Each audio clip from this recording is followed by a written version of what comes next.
السلام علیکم دوستو۔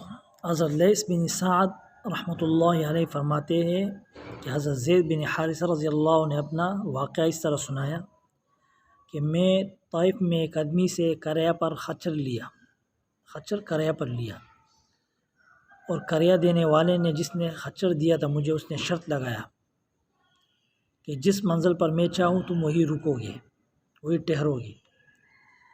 اسی طرح مجھے وہ ایک ویرانے میں لے گیا۔ میں جب وہاں پہنچا تو اس نے مجھے کہا اتر جاؤ۔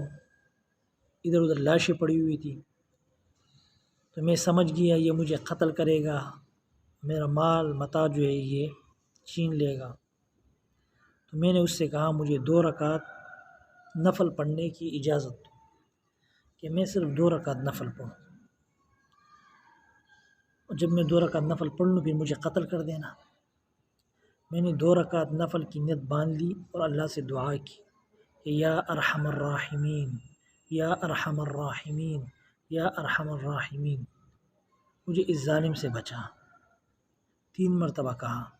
اچانک ایک گھوڑے پر ایک سوار آیا، آگ شعلے کی طرح، اور اس ڈاکو کو ایسا تیزی سے نیزہ مارا کہ اس کے جسم سے نیزہ پار ہو گیا، اور یہ ڈاکو گر کر زمین پر گرا اور مر گیا۔